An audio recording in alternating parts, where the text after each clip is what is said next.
I am the wretch from the Amazing Grace. I should have overdosed. I should have been in prison myself. I should have been killed long ago. But like that wretch, God has changed me. My name is Mike Novak, and this is my story about my journey to Celebration Center with my wife Carrie, my son Andrew, and my daughter Morgan. My journey back towards God started when I was 16 years old. I had gone through a drug rehabilitation center, and my father passed away 6 months later. I was raised Roman Catholic, and they assumed that we were learning about religion through osmosis, and I had a hard time dealing with the loss of my father, and then a church that refused to have a service for my father where he had gone to parochial school, much less bury him on consecrated grounds. That's the first time I cursed God. I joined the military in a rapid deployment Army combat team during a time where war was coming, and we were trained to do things that probably weren't the most appropriate things, and I paid for that dearly. To me it was just what I was trained to do. What I didn't know is what that impact was going to have the rest of my life. I suffer from post-traumatic stress syndrome. To stand over and watch friends who had been killed, it was pretty horrific. The way I reacted to that is what set me up for failure. It built an anger in me and a need for a violence that continued most of my adult years. I actively sat and cursed to God that I didn't believe in anymore for putting me in a situation where these things happened in my life. To me, I just knew I couldn't be forgiven for what I'd done to myself, what I'd done to others, what I allowed to have happen when I was in charge of people. Years later, I developed a drug habit again. Any means, any form, any shape to cope with that pain. It's not that he had abandoned me, it's that I had abandoned him. 20 years living like this, in pain, in agony. What I didn't know is I just needed to turn him over. Jesus paid for those sins long ago. And I had met a missionary that actually worked for me, who explained to me it was about me being able to accept God's forgiveness and turn my life over to Christ that night.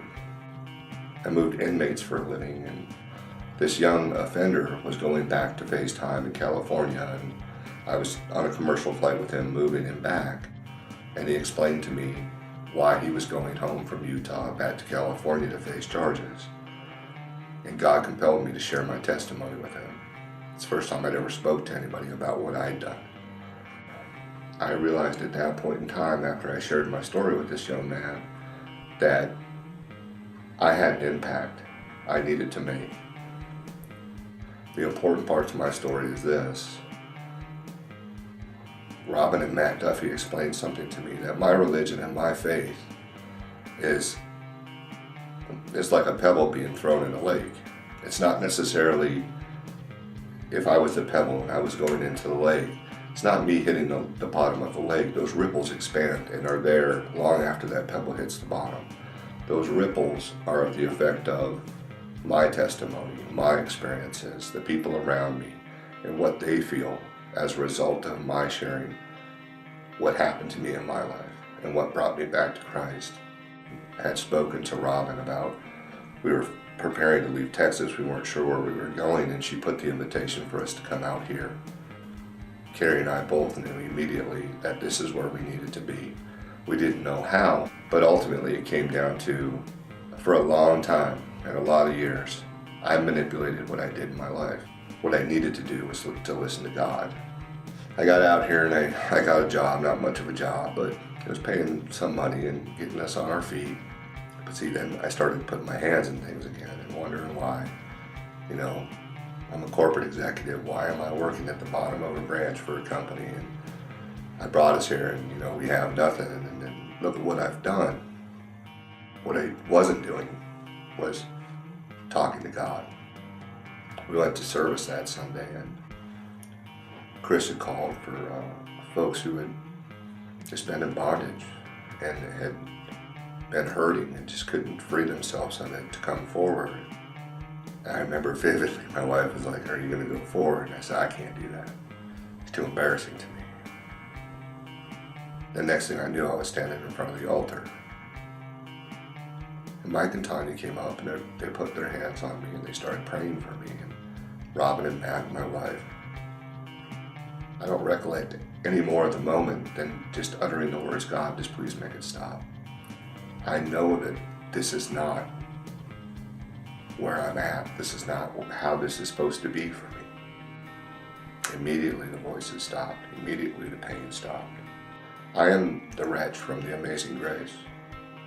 I am the person who was at the bottom of where he could be. I should have overdosed. I should have been in prison myself. I should have been killed long ago. But like that wretch, God has changed me. He's using me for his purposes. He's allowing me to see the blessings in my life.